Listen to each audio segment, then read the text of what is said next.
Hi everybody, welcome back. I'm Jim Setzer. This is Images by Design Studios, and this is another one of our photographers workshops. Today, we're going to focus all about off-camera flash.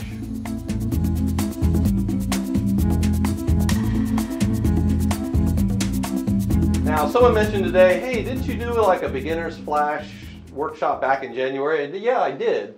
And I think this is kind of more of a, call it a sister video to that, because we focused a lot on the why, the creative composition, and the reasons why you use flashes, and especially off camera, and creative lighting systems. I think we're going to come to that same conclusion, but I want to focus a little bit more time on some of the technologies and the hows and the mechanics of behind the scenes of getting there, because we kind of rushed through a lot of that stuff last time around. So I kind of rebaked this one a little bit. Yeah, I reused a couple of the slides, but I redid them here.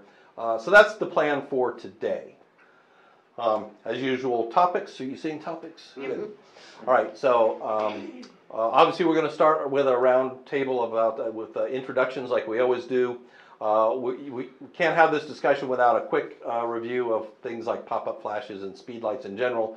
Then we'll start getting into the off-camera flash technologies that you use, and some of the terminology and some of the mechanisms and the processes you use to make these things all work, and come back together at the end, again talking about creative lighting systems of lights.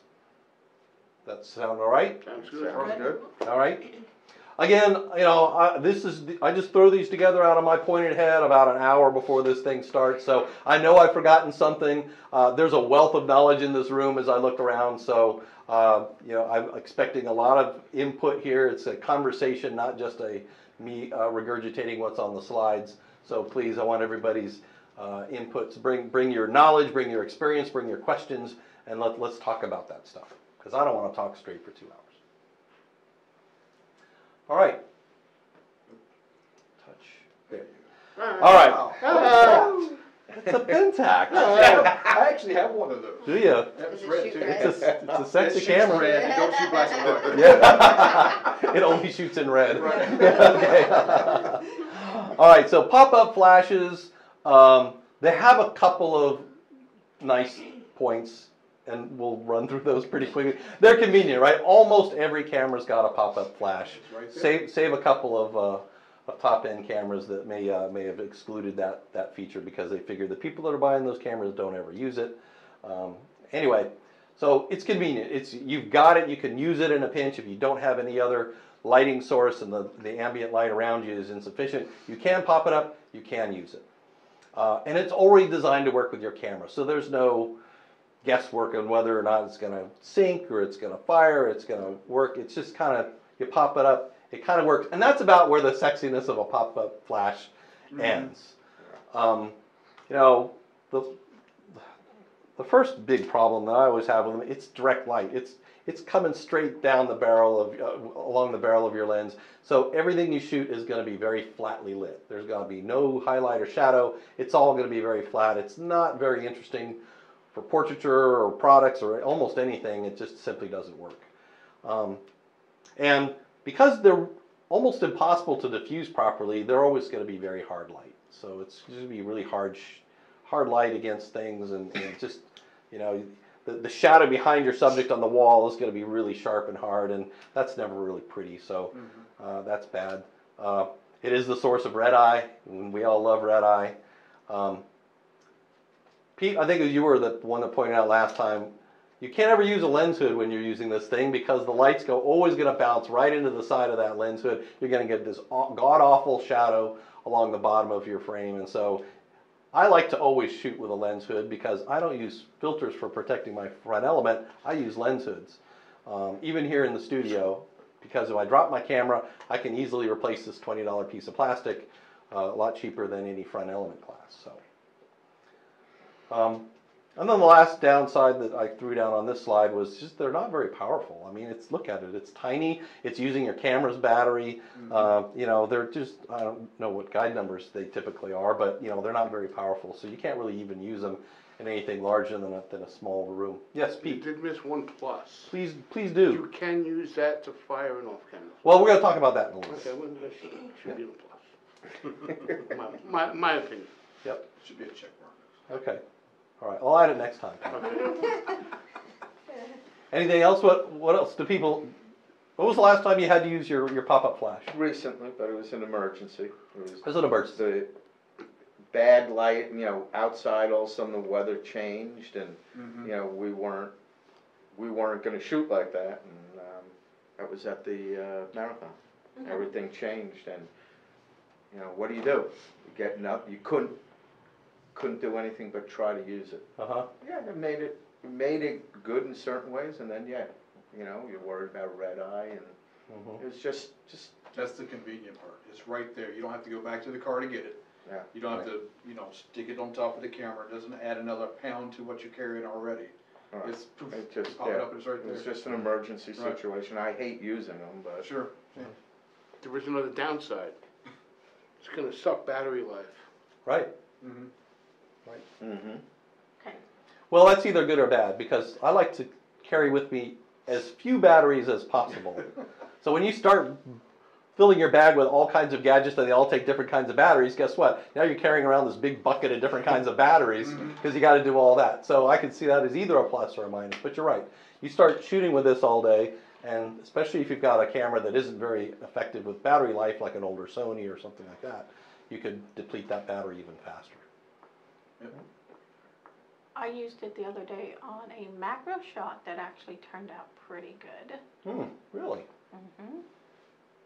I'm surprised because you run into that same problem with the lens hood. Right, and That I didn't you're- have a lens hood on mine for Well, some. I know, but what I'm saying is because you're shooting relatively close, you could run into the front of the barrel of your There's not enough lens. light to get out in front of it to even illuminate what Maybe you're I shooting. lucked out for that one picture, Yeah. but There it you go. actually turned out really good. Yeah, You good. did the one. You got the one right. Yeah. That's one for you. I mean, so we'll say that sometimes it does, in a pinch. Yeah. But It has its limitations. absolutely. And I've seen people get creative with them in those situations. They'll take like a plastic Just cup throw and stick it something over, or on top, wrap a yeah. napkin over it to try Yeah. to diffuse it a little Yeah, bit. right. And Try to get make it, something out of it. yeah, but you're right. We tend to be very resourceful as photographers, and I kind of look at that as something in the back of my Swiss Army knife that I use very rarely, if ever. All right, good. So we have all these limitations. We want something better. We want something that's going to address a lot of these problems with pop-up flashes, and so speed lights are something I think most photographers buy early on in their journey. They're certainly much more powerful than the pop-up flash because they have their own batteries, they have their own electronics, they've got a much bigger bulb, much bigger bowl. All the things about it are a lot larger, so it has all that to it. The light output of a speed light is measured in something called guide numbers. If you don't know what that is, I've got a whole 20-minute video that explains the history of guide numbers and where they came from and why they were useful in the film days, why they're not so useful today. They're certainly not useful as a comparative number between models or anything. So, but if you want to know what that weird number in your spec sheet is, I do have a 20-minute video on that, and I'll pop that up as a comment there in this video when I post it. One of the big advantages is now it becomes directional, so as it's sitting up on top of your camera, sure, you can fire it just like your pop-up flash where it's right down the barrel, but you're going to get the same problems you had before, harsh light, direct light. And so you have the ability to tilt these things in usually a lot of different directions. So you can pop it straight up. Usually they have like a little reflector in here, so you can bounce a little bit of light directly to your subject while the majority of light bounces off the ceiling and gives you a little bit of a nicer highlight and shadow situation. You can bounce them off walls.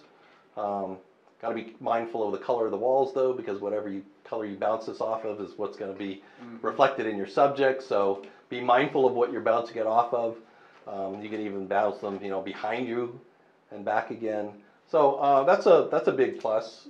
I think a lot of people who have not used them, they do the same thing. Like you said, they just put it on top and they shoot direct. And because they don't know bouncing off a wall or whatever side you're doing a ceiling works really well. Yeah.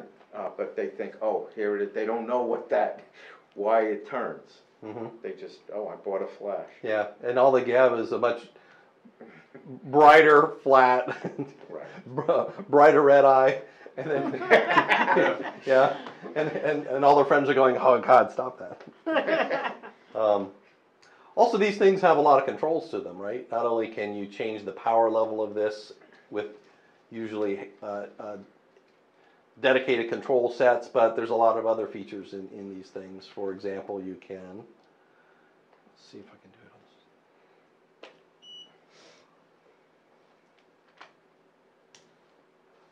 this. Maybe. Oh, my zoom set to manual on this one. Hang on, let me change my zoom mode. Okay. So I can zoom this flash in and out so that the spread of the light from the flash matches the coverage of my zoom lens. So the camera's just talking to it saying, hey, what's my current setting of the zoom lens? And this guy's basically providing me a field of light to match that. And of course, that only works in this mode. If I put it up like this, it doesn't really mean anything anymore because I'm just spreading it farther on a thing on bounce. But it's kind of a cool feature, right? What are some of the other fun features that? Second curtain sync.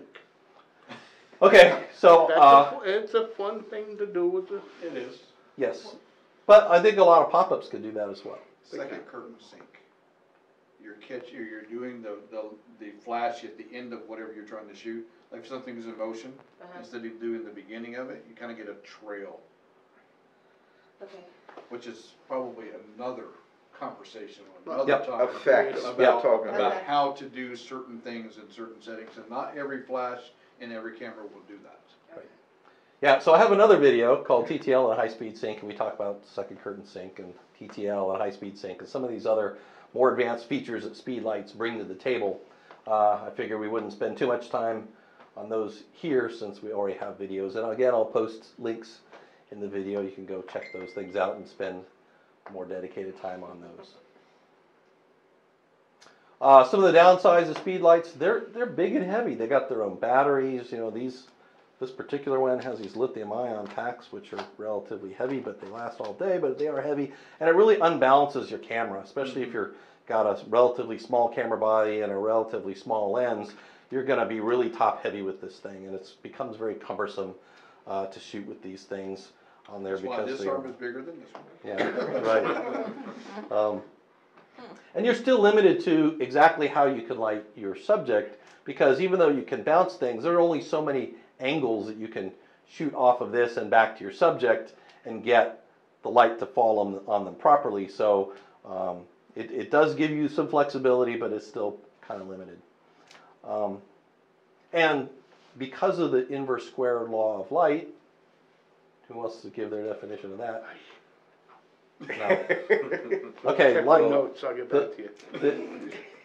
The brightness of a light falls off as a square of the distance from its source. Okay, everybody Did that. spell math. Everybody Okay. spell math. All right, so here we go. Let's do a. Light. Let's see if I can make the math work on this. I think I can. You ready? Yeah, I'm ready. Okay, so we're about 1 meter apart, right? Okay. Let's suppose through trial and error, I had decided that at 1/16th power with the aperture and the ISO setting in this camera, I got a good exposure of you. Okay. But I'm looking at my screen and I see the red eye and I see that it's flat. I'd really like a different kind of light. I want to see some highlights and some shadows. So I decide I'm going to bounce this light off the ceiling. Okay. All right, it's about 2.5 meters up, 2.5 meters back, another meter here. So instead of 1 meter to you and 1 meter to me as the source of the light to the sensor, now I'm looking at what? 6. Yeah, 6 meters. Okay. So I've tripled the distance that this light travels from its source to the end. So it's 1/9 as strong as it was in the first shot. Do we lose you? No. Right? So 3 cubed the square I get it. is 9th. So if I had that 1/8 power, I'm good with math. yeah. So if I started out saying that I was good with 1/8 power, I don't, even at full power, I don't have enough light to get that same exposure. Right. Right? I'm going to have to sacrifice somewhere else. I'm either going to have to bump my ISO, or I'm going to have to Of open my power. shut, Yeah, or- open my shutter speed doesn't affect this because Right. the pulse light So- is so much faster. Changing your shutter speed isn't going to change the exposure coming from the flash. Only the background light is going to change. Does that make sense? Yeah. Yeah. So those are your two ways to kind of fix the problem. So, you know, photography. The name photography is the study of light.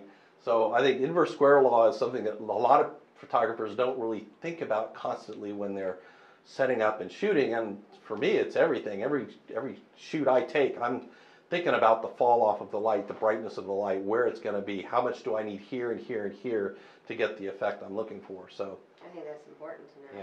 Yeah. Yeah. so that's a problem when you can only have a limited number of ways you can bounce the light to get to from here to there.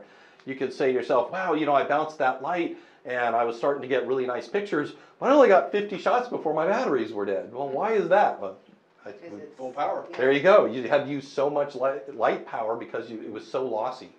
So, That's why I want to get the camera, or get the flash off the Inverse camera. square of Yep. light law. yeah, inverse square law of light. Google is your friend. I was gonna say, Yeah. can you report more on that? Your YouTube is also homework your will friend. give, Yeah, YouTube- Google that and YouTube. report back to us. yeah, Yes. YouTube. your homework assignment. I always get some Canadian or something I can't understand. What are you saying?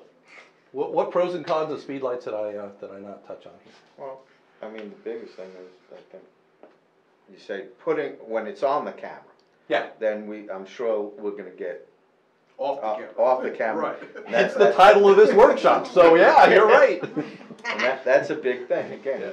how many people really like to shoot it with it on the camera?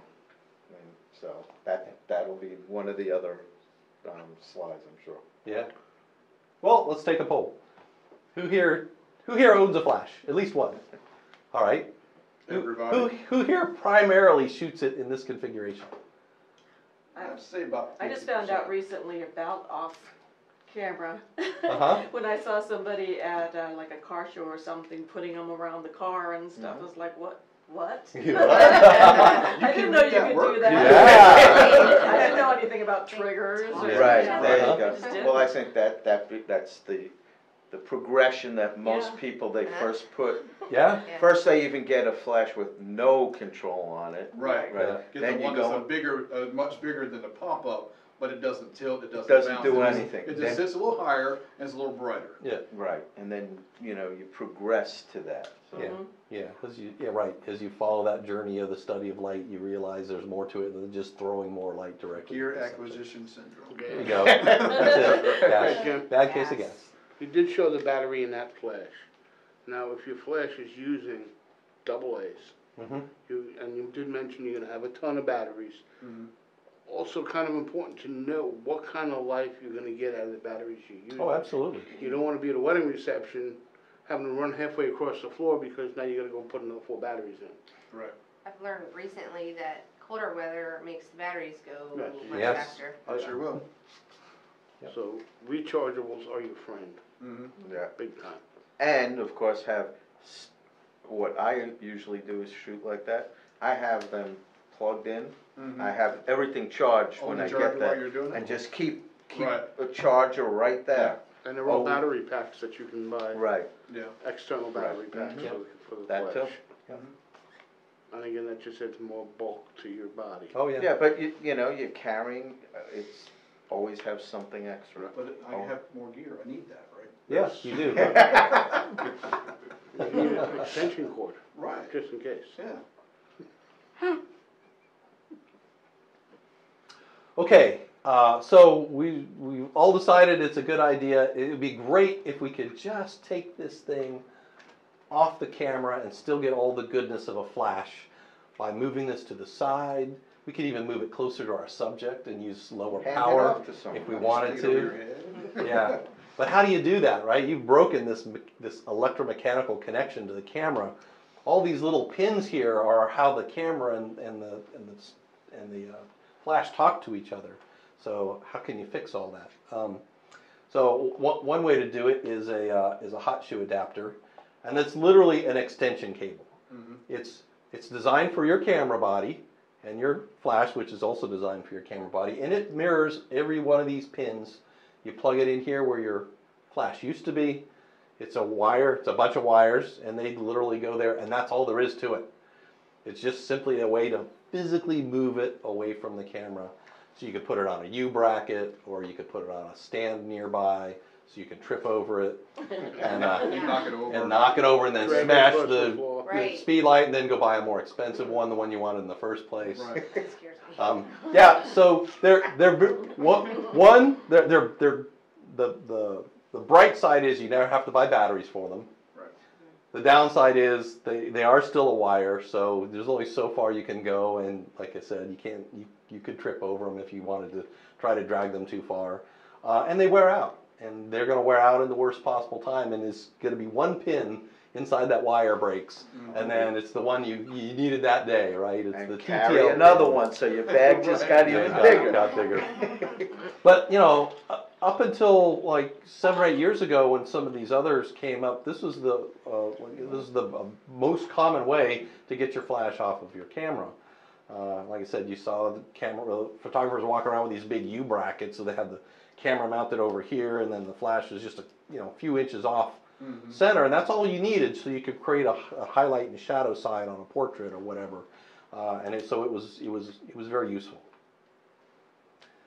Kind of the little brother to a hot shoe extension cable is a PC sync cable, and gosh, you don't see too many of these days because most modern cameras anymore don't even have a PC sync port that you could use.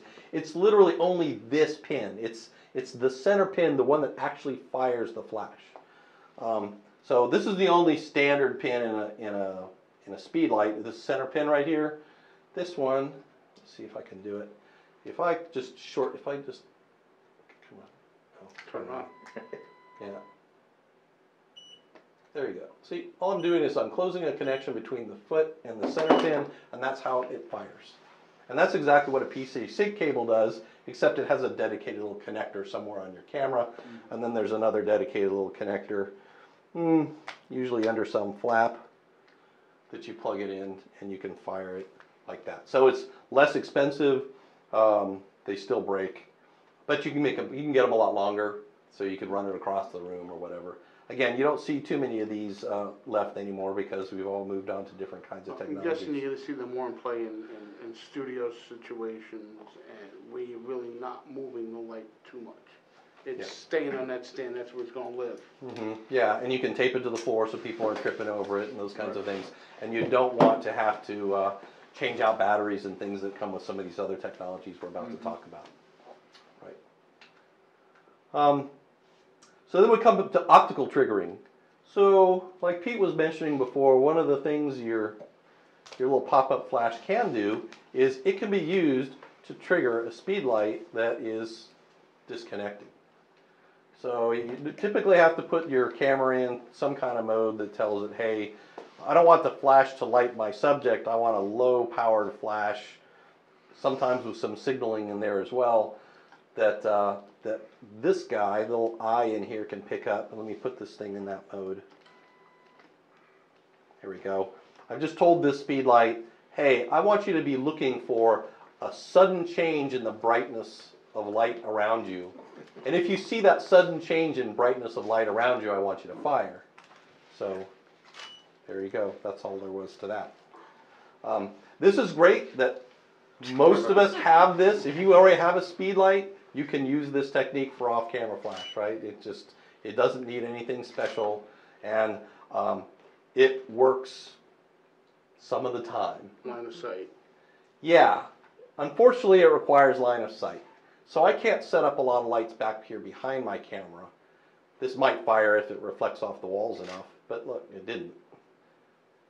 Oh, there it did. Oh, there it did. So yeah, it only works if there's a line of sight between the pop-up flash and the little eye that's here, usually behind this little red glass plastic, to be able to work. So it also doesn't work in really bright situations. If you're out shooting midday, the sun is just so bright that you can't register this as a significant change in the ambient light brightness, unless it's bouncing right off a subject and it can see that. So it works indoors, okay, line of sight, but you quickly run into the limitations of optical triggering. Now, the good side is not only is that sending just a flash, it's actually sending data that this guy is picking up and it can work on. So, for example, if I want to put this in TTL mode through the lens metering, this will send a signal that says, okay, we're in TTL mode, take a pre-flash, I'm going to measure that, I'm going to tell you what power to go up or down, and then we're going to take an actual picture, expose the sensor, and go from there. So if I'm shooting against Steve's white shirt, I might get a certain power, but if I'm shooting against, let's say, across the room to there, it's going to ask it to shoot at much higher power. It happens in a fraction of a second. And it happens within a fraction of a second. You really have to be paying attention to hear that their 2 flashes went off there. So, We'll slow it down for you. I'm good. 2 flashes. You got it. yeah. You two. Do we need to separate you two? No. I think so. He's mean to me. Yeah. Wow. Wow. So who here has good or bad experiences using optical? No bad. It's exactly how you described it. Sometimes it works great, and other times it's like, yeah, let's do something different. And I need it, triggers. Let's do triggers. And- Yeah, that'll probably work better. it limits your So you- creativity. Yeah, you learn after a period of time that everything that you want to try to do, there's always something that's a little bit better designed that's going to work exactly how you want it to. Yeah. A little more money. Yeah, Yeah, absolutely. Right. Doesn't Just matter. money. It's all Make good. more. You It's give all it to us good. every 2 weeks. Well, I can give you an example. When we went to the truck graveyard, Yeah. I brought some optical flashes, and that Uh-huh. one, I went, wow, it would be cool if I can put a flash inside the truck and fire it. Yeah. But I couldn't do it that way. So No. next time I came with radio triggers, I Right. came back with some pretty cool stuff. Right. Exactly. Yeah. Great segue. So, in order to get around all the limitations of optical triggering, we started developing these things called RF triggers, radio frequency triggers. They started out in life, you'd buy them in a pair. One would be a transmitter that you put on your hot shoe, and the other is a receiver you would put on your flash, and it literally works exactly like that extension cable. But instead of wires, it has radio communications between the two of these guys. So if I turn that on and I turn this on, I'm going to tell this flash that it is connected to a camera. It believes me because these two are now talking.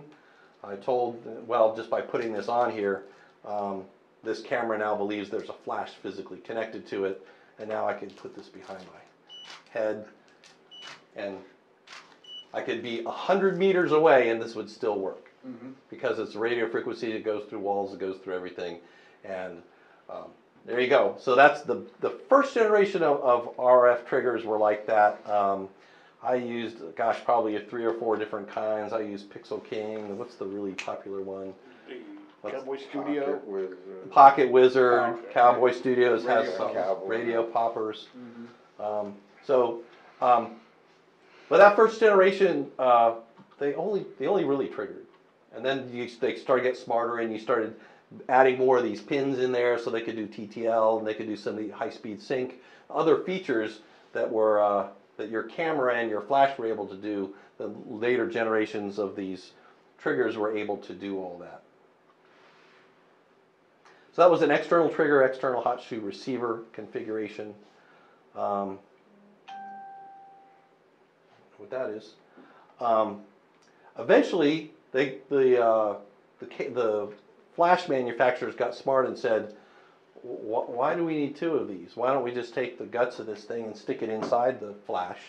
And so newer flashes actually can serve as trigger receivers. Yeah, there we go. Oh, modeling light.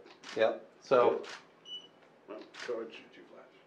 Too fast. oh, now I'm too close. Hold on a second.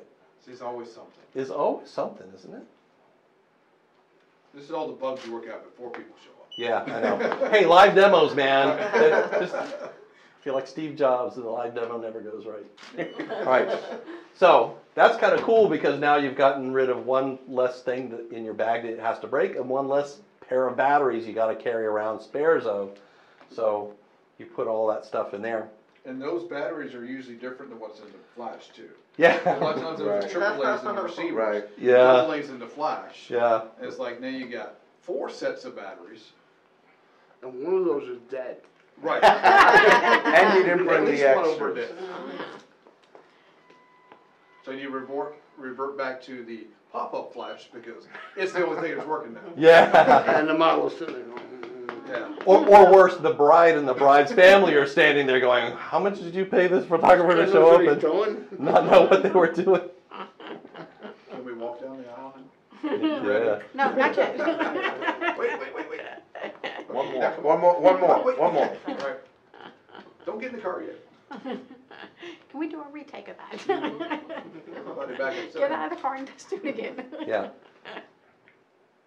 Now they even put the trigger inside speed lights. So this one can, this particular set can work as a standalone flash on camera, a trigger, or both, a wireless or optical slave. So you can mix and match whatever mode they're on. That's why I'm We having can a go little bit one of technical further difficulty than that. here. What's that? The 600 RT can fire another camera. Yeah. So you can have your camera here, you can have a camera and a tripod Mhm. pointing towards them, take your shot, flash everything while the other camera is taking another picture at the same time. Yeah. So this can get pretty intense. Yeah, they all. We got 45 flashes in different banks and Did different you sets. see that? Did you see that one with the Yeah. fighter jet in the hangar? Yep. Cool stuff. So that's the kind of RF comms that are possible today, and I don't know. I think we all kind of came, like you said, came through an evolution where we went from on camera, probably had some stint with some kind of wired communications, and eventually got to this point where we're using this kind of technology with triggers and such. That goes Not now. to, Now it's gonna work. Yeah, I don't know what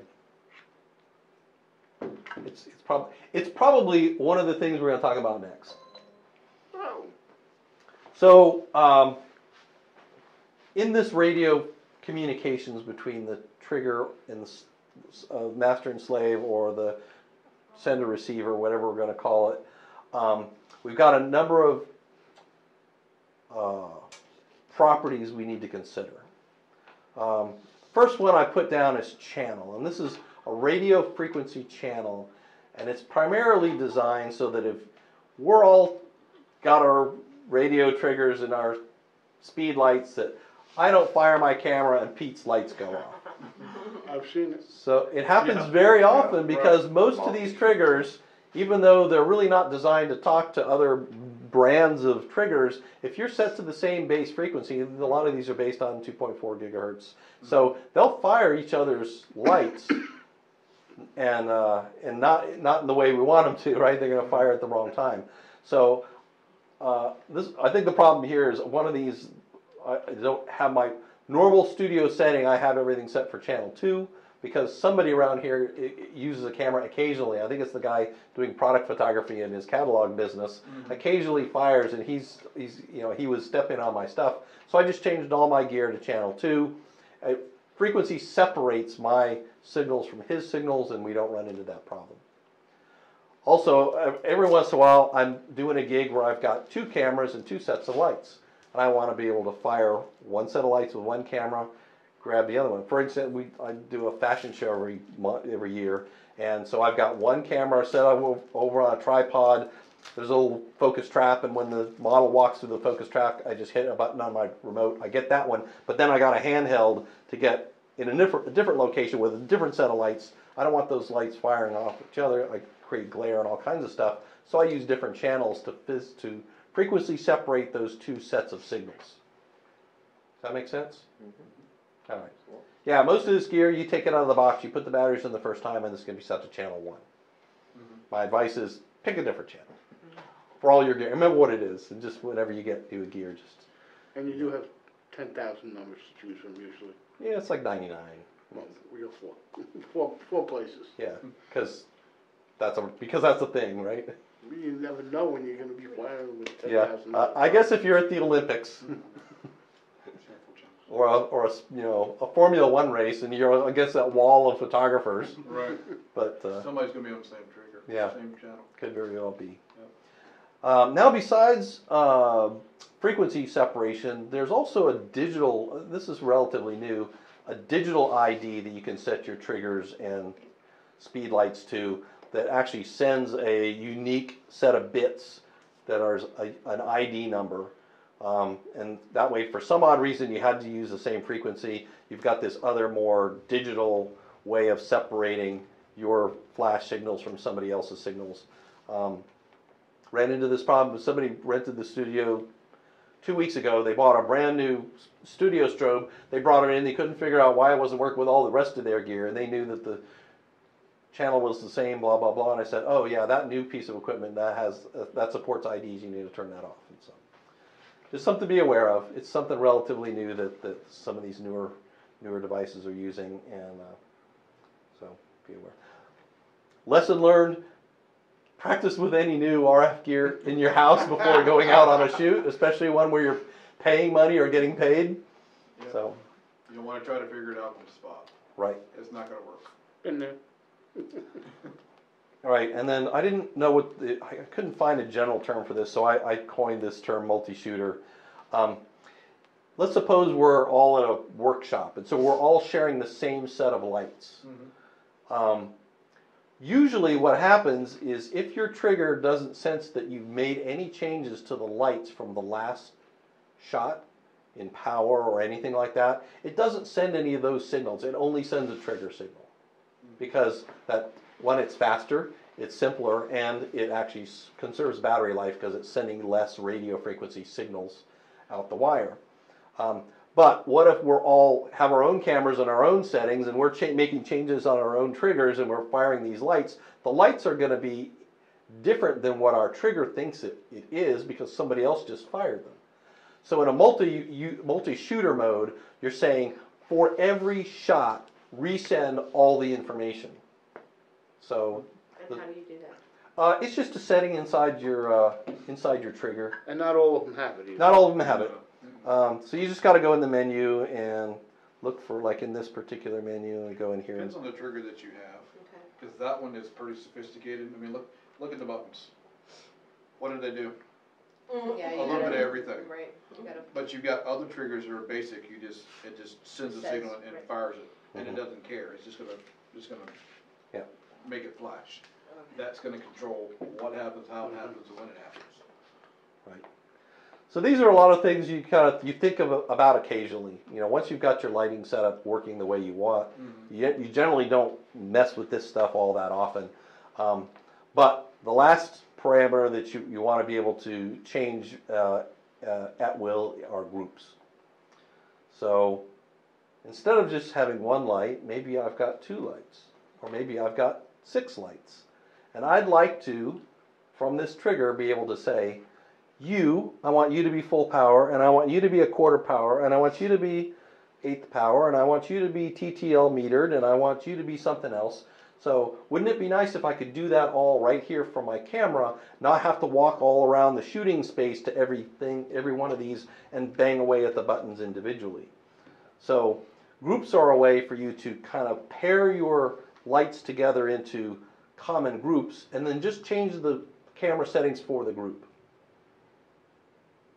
So for me, for a typical portrait setup, I usually have group A is my key light, group B is my fill light, and then group C, D, and E are things like a hair light or a rim light or an accent light.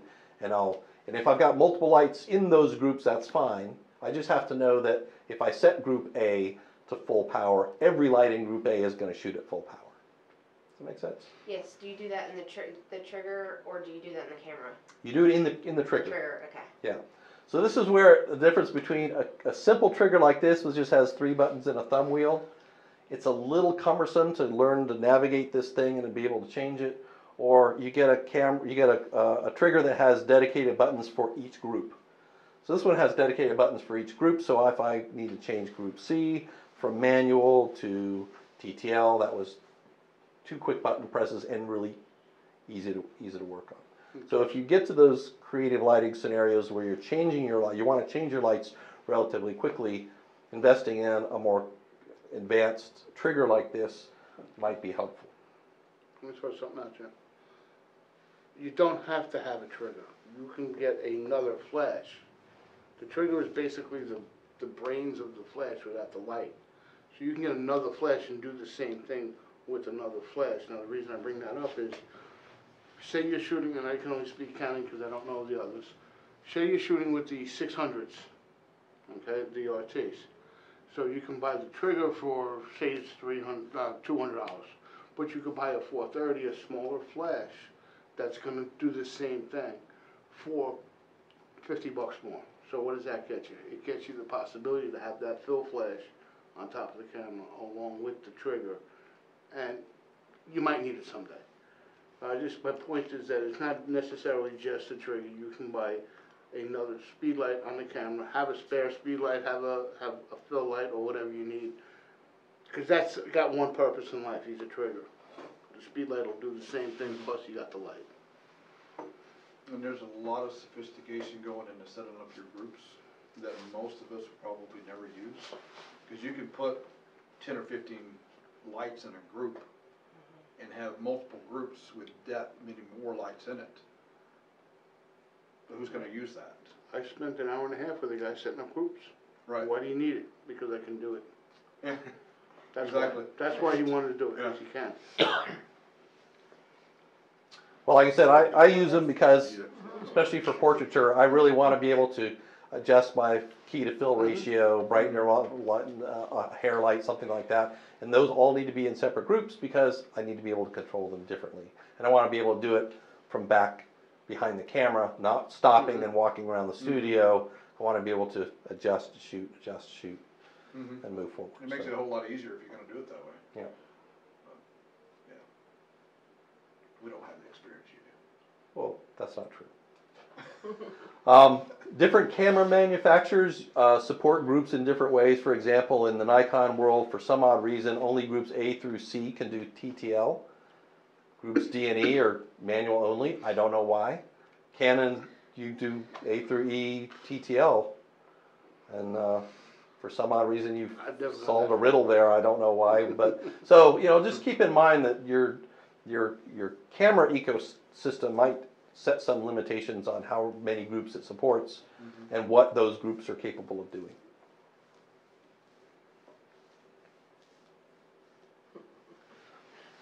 You brought back memories. You doing okay in there? Okay. So yeah, we talked about all that stuff. Creative lighting systems, and so this particular picture on the left here, Cassie here, that's a typical film noir shoot. That's 3 lights. If you can see them, there's a soft fill light on her face. There's a rim light back from camera right behind her, defining her the shallow side of her face, and then there's a little catch light for her hair and catching the top of her hair. So the light in the top of the hair is coming from the left? No, the light on the top of her hair is coming from that right light. All right. But they're just 3 bare bulb speed lights. There's nothing fancy about the light there. You don't have to have tons of fancy modifiers to make it happen. You just have to be able to play around with those ratios of lights and do that. This one on the right, that's actually 5 lights. And if you take time to look at it a bit, you can probably spot them. There's one light dedicated to just the little mirror behind her head. There's a snooted light that's lighting up the little animal skull, and then the other 3 lights are the key fill lights and accent lights for her. Was she kneeling in this position while you were setting up your 5 lights? About 3 to 4 minutes. Okay. It's not bad. Yeah. Because I knew before she set her pose of what I was looking for, so the lights were all physically in position. Now it was just a matter of, okay, and I'll sit here, do this. Okay, once I had her pose, it was just a matter of dialing up and down the powers just a little tiny bit, so I got the ratio I was looking for. Yep. Cool. So that's all I brought to the table, guys. Well, so what did I forget? I know I forgot stuff. What are we gonna put the lights on when they're off the camera?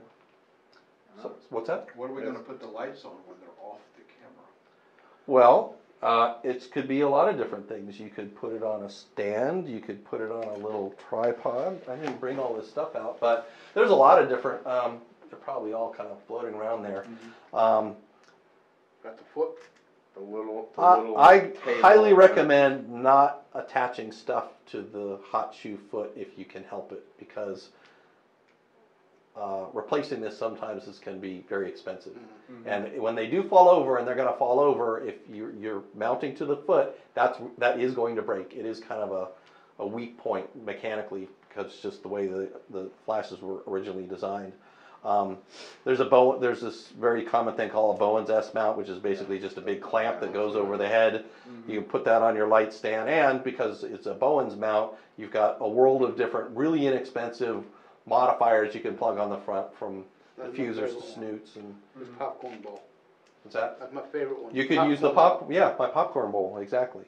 That was a popcorn bowl. Yeah. And he Oh, the turned it into a yellow modifier. fold down there. Yeah, so that's one of a kind. You can't have that. That's unique. So yeah, there's a lot of different ways you can hang these. I mean, most flashes come with a little plastic foot that you can set it on a tabletop and use it. I even still occasionally use those when I need to, like just a highlight down low, and needs to be there like that. I think I'm just going to kill that because we're about wrapped up. Any other questions? You had a question earlier. Oh yeah. And we No, it's interrupted. good, it's fine, it's good, we're good. You can You ask. sure? No, yeah, I got go it, ahead. we're good. No, go ahead. No, I No, know, good. I know. You got wanna hear. You got a full and complete answer?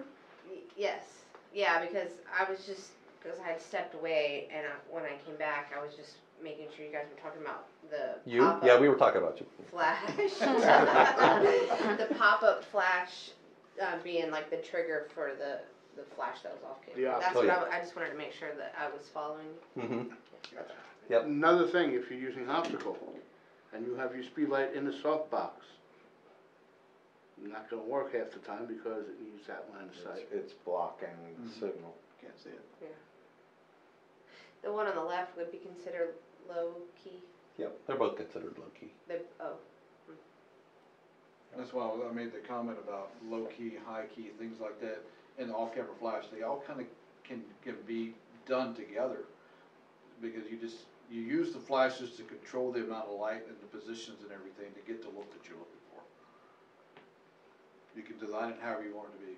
Your creativity is Yeah, you just have to know how to do it's it. just way out You there. can also put a gel on Yeah. one, bring out like red on one side, maybe blue on the other. Yep.